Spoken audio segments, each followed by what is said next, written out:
Hi, Joe Mew here in Quantum Soul Alchemy, and it is my first live stream. The group is new, not expecting too many people to be on, but hey, I'm hoping this will go out far and wide using the YouTube channel. And to give rise to some questions for you today about what's light, what's dark. And today is the celebration of MahaShivRatri. Shiva is the number one, or the first guru, if you like, in the Hindi traditions. And I know I've been working with Shiva for the last 15 months. In fact, he was the one to inspire my first Prasamana scarf. Look, here's my gorgeous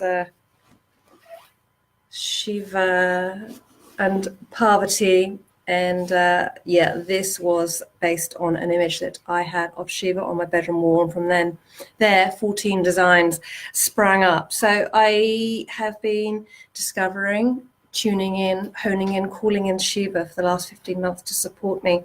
And today I want to just bring in, what does this mean? What does the essence of Shiva mean in terms of New Age spirituality?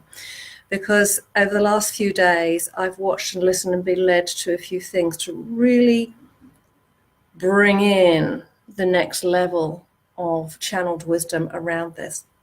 So as I see it, when we're on this path of New Age spirituality, if you like, and all the teachings are let's move into the 5D, it's all of light. It's all about moving into light. Light is all there is. Love is all there is.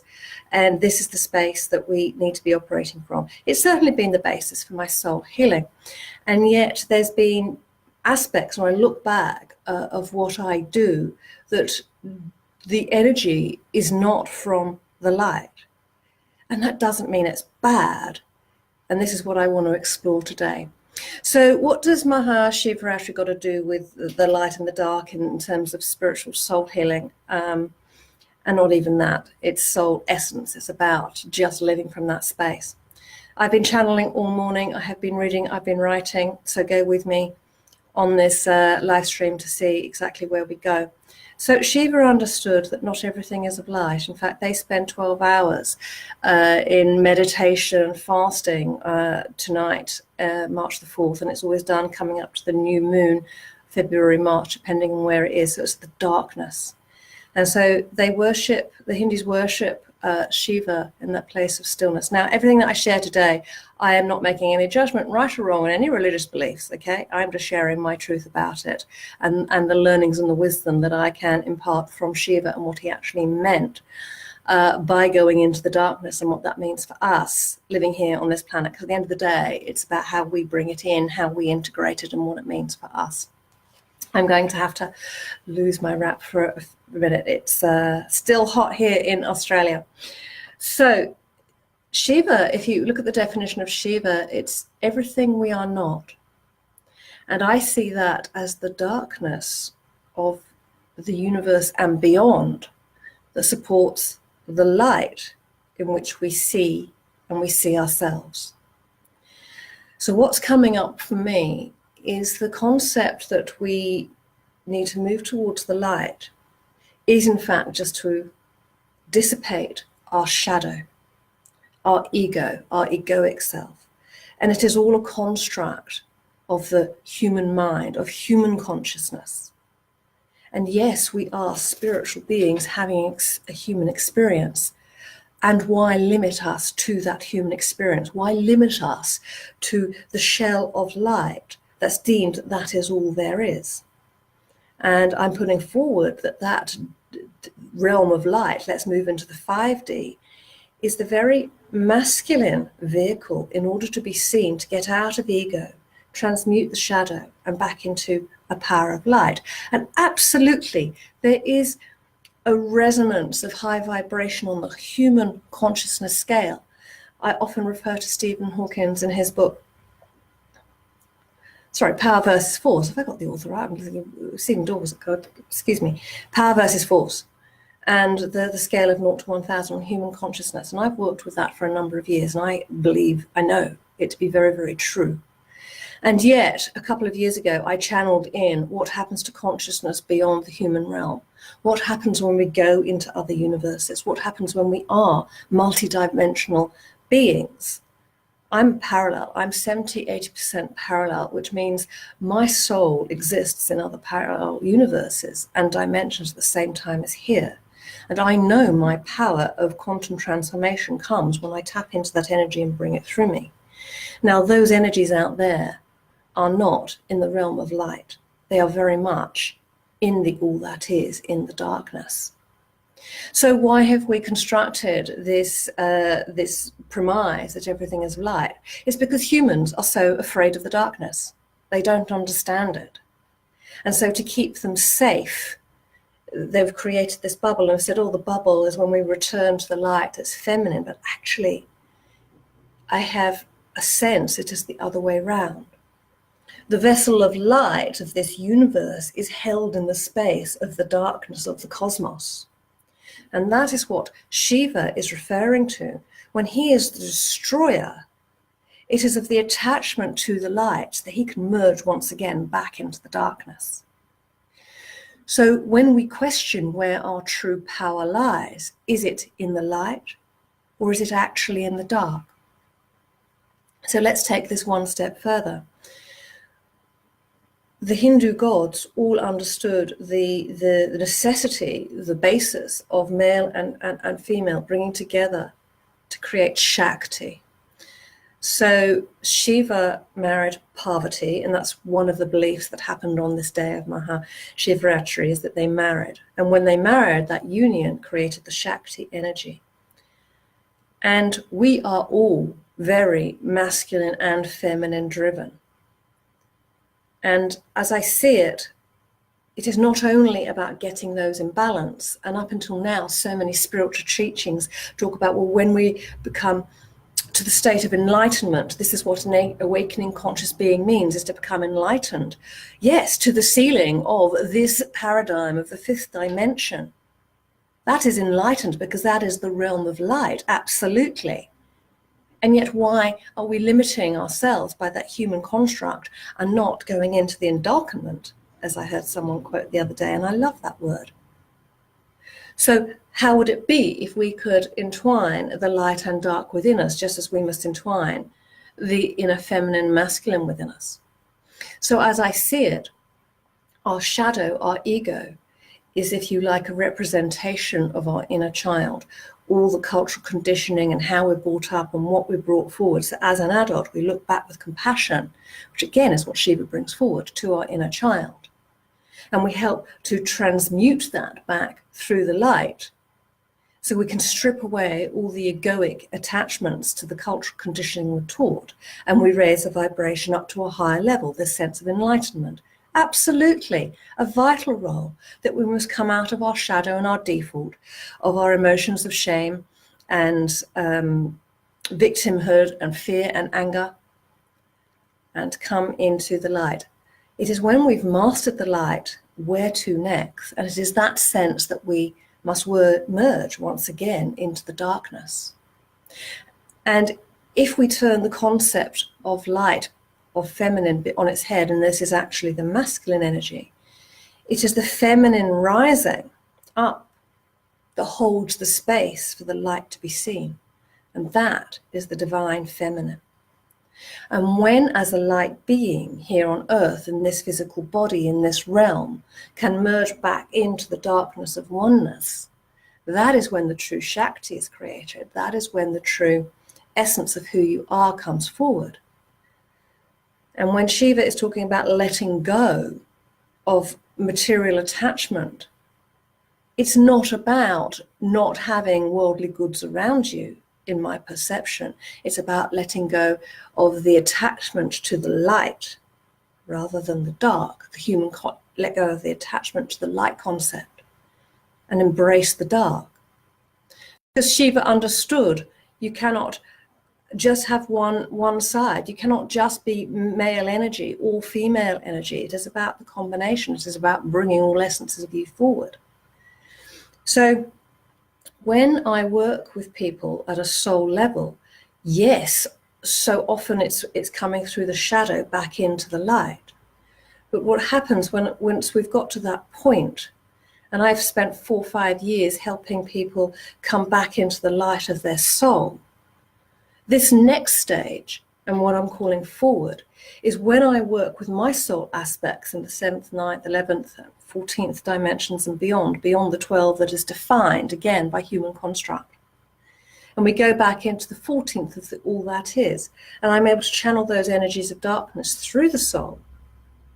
That allows the full integration for the darkness of your soul to actually hold the space for the lightness of your being on this realm. Does that make sense to you? Does that resonate for you? Is this giving you food for thought? Is this giving you questions as to what those Hindu scriptures actually meant? What did they actually bring forward? What wisdom do they actually impart, and how can we embrace that in the now?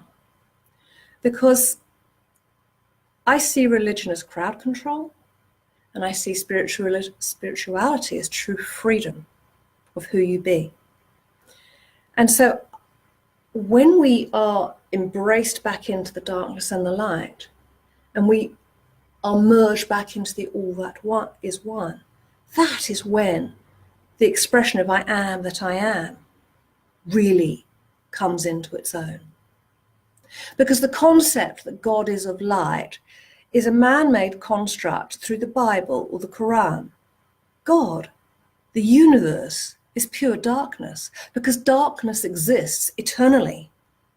Light is not eternal. You can only see the light in the darkness. The darkness holds the space for the light to shine. So what I love to bring forward is that concept that you are here in this reality as a beacon of light. However, it is when you are fully immersed and drawing through the power of your Shakti, the power of your masculine and feminine, the power of your darkness and light through you, that you can let go to the attachment of the people around you, of what they think of what your thoughts are, or they think of what your light is shining. Forget all that, because it becomes irrelevant. Because once you embrace and surrender to the darkness, there is no fear. There is no fear of being seen in the light. I share this wisdom because it is my truth. It is what I am bringing forward, and the learning I'm bringing forward. I don't expect many to get it, but those that are ready to hear will hear this. And I know, because they'll be going, oh my God, this is another piece of the puzzle that's never been explained.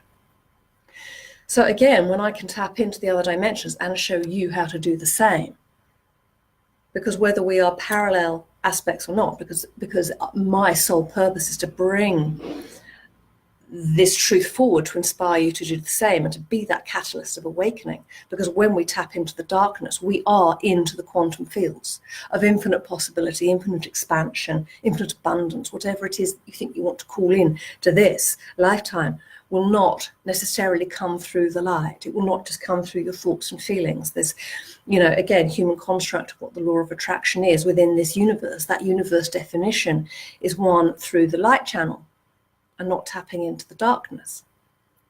So when I bring through light language through my channeled work, I am getting shown far more that it's not so much of light, it's of opening the portals in the soul to allow the darkness to come through your light vessel for when it's ready to hear it. Does that make sense? And in future live streams, I will share some light language, or maybe I need to start calling it dark light language. Whoever knows. Think of the yin-yang symbol. We need both aspects. So on this day of MahaShivRatri, I'd love for you to consider what it would mean to go into the darkness, what it would mean to not just surrender to the light and enlightenment, but to surrender to the dark, to surrender to allowing your true inner goddess to come forward. And again, Kali is such an amazing image, if you like, a deity, a goddess of new beginnings and transformation.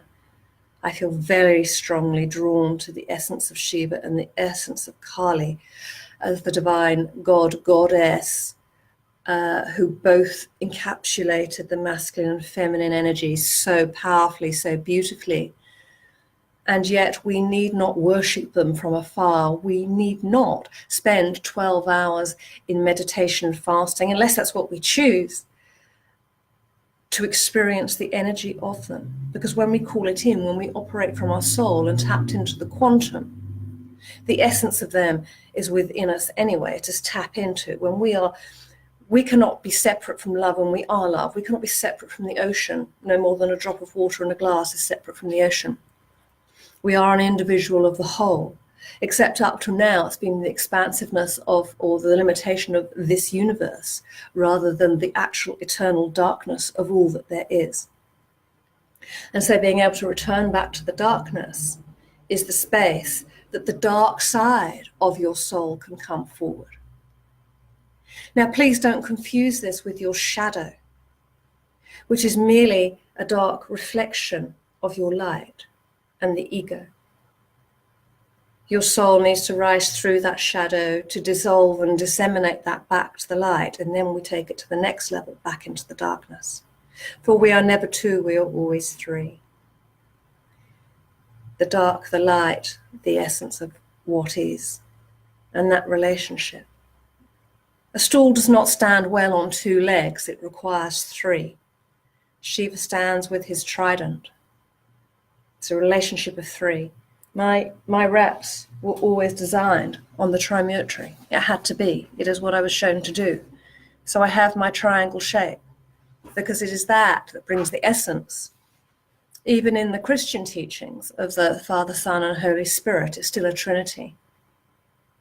So rather than continue to build this relationship between transmuting your shadow back to the light, isn't it time that you embrace the dark aspect as well of who you are, and to understand clearly the difference between shadow work and your true power of darkness, your divine feminine that holds the space for the masculine to create and bring forward and make manifest in this light world, in this reality. So that's what I wanted to bring forward. I wrote pages and pages this morning, and just ask you to consider what would happen if you destructed your eternal quest for light and instead surrendered back into the all of who you are, which is light and dark. And to get really clear that the dark thoughts of your shadow only reside in your head. And when you can see that as the observer, as part of the all that is for all it is, let's go back into the all. And that is where we tap into the power of our true divine nature, of our true divine calling, of our being, of our true soul nature. That our soul isn't just of this essence of love and light, it's beyond that. So when I describe the soul realms, I absolutely still see those as a fundamental part for you to return to the light within this universe, to tap into those qualities of spirit and to understand the challenges here on this lifetime. Hi, Elaine. Great you've joined. You can catch up on the rest later. I'm bringing a lot of stuff through. You'll resonate with it, I'm sure. So whilst, as I say, whilst the soul realms are of this universe, what we actually require is to go beyond that into the other dimensions and bring those essences of soul in so that we can tap into those very natures of the quantum fields, as I say, and to that dark aspect of the soul that we want to bring forward. So I just have to say, my notes, I wrote pages this morning. It just comes through me and it's just ready for me to share of all that it is. So, as I said, I'm going to throw the scripts out the window. I've talked about the Shiva essence. I've talked about the dark and the light. So as we move forward in this group, and it's shared in the YouTube page, please let's join the conversation. Watch this from the beginning and see how it resonates from you, and whether you are ready, willing and able to explore the more of who you are. Let's go beyond the light, back into the dark. Let's connect to all aspects of who we are, and to use the vessels of parallels and blueprint originators and translators to bring this essence forward so that you can tap into your own blueprint, which goes beyond this realm of light and back into the darkness. So embracing that feminine and masculine aspects. So do share whether that resonates for you. Do share what comes up for you. Do share whether you are ready for it and to explore them more. That's what I love helping people do, is bring them up, transmute back to the light so we can return back to the darkness. So until next time, namaste.